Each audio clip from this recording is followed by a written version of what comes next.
Trump pulling ahead in two of the crucial battleground states. He now leads Vice President Harris by 5 in Arizona. Remember, Arizona was just down to, tens of thousands of votes. Very slim margin in 2020. He trailed by 5 last month in Arizona. So that's a move in the New York Times Siena College poll to his benefit. He is up 2 points in North Carolina right now after trailing there by 2 in August, and he is hanging on to his 4-point lead in the state of Georgia. Here's a look at how close these states were in 2020, which I was just mentioning. Biden won Georgia and Arizona by less than 1 point.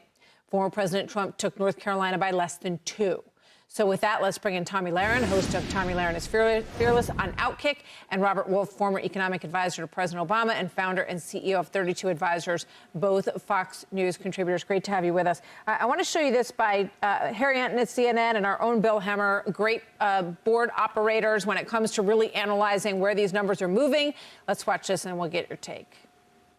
Kamala Harris carries these Great Lake battleground states, but of course, Donald Trump carries North Carolina, Georgia, and Arizona, and that leads to 276 electoral votes for Kamala Harris to 262 for Donald Trump. This is what Democrats are hoping for. You're one shy with 19 electoral votes there in Pennsylvania. I haven't clicked on Nevada yet because you've got that one out here in Nebraska, which would be enough to give Kamala Harris the presidency.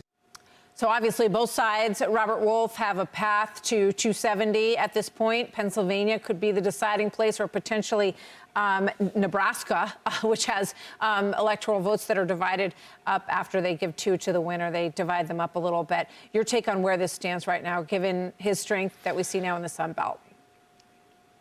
Yeah, it feels to me that the vice president is a bit of an underdog still. I think on the economy, although she's narrowed the gap, she's still down somewhere between 5 and 10.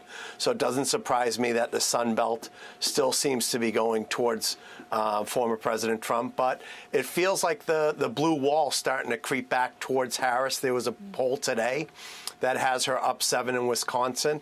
And the truth is they have hundreds of millions of dollars of Harris campaign and thousands of volunteers and over 300 offices. So the next 45 days is going to be single-handedly about get out the vote in those 7 states. Yeah, who knows what's going to happen in the world in the next 45 days and what kind of impact that might have.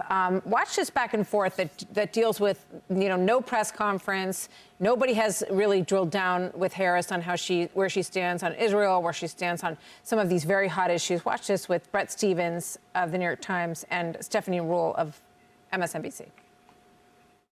The problem that a lot of people have with Kamala is we don't know her answer to anything, okay? But you know and his answer to everything. I don't think it's a lot to ask her to sit down for a real interview as opposed to a puff piece in which she describes like her feelings of growing up in Oakland with nice lawns. Then I would just say to that, when you move to Nirvana, give me your real estate broker's number and I'll be your next door neighbor.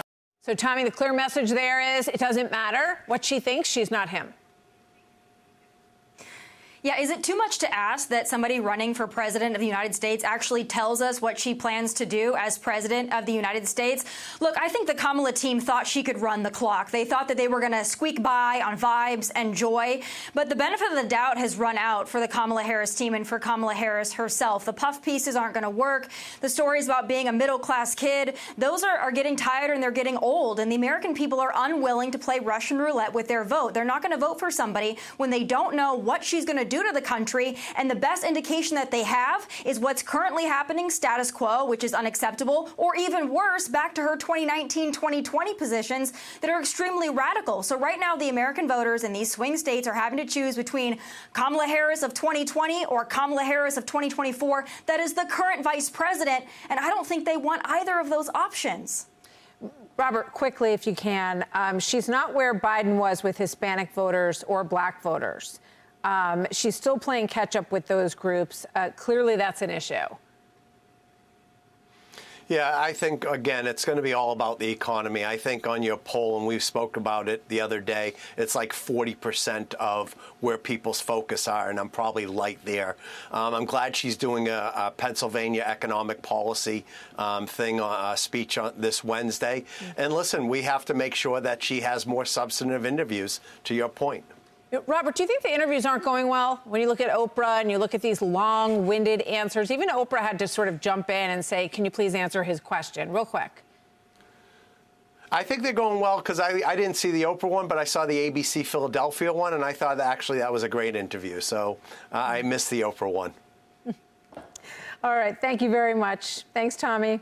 Thanks, Robert. Thank you, guys. Hey, Sean Hannity here. Hey, click here to subscribe to Fox News YouTube page and catch our hottest interviews and most compelling analysis. You will not get it anywhere else.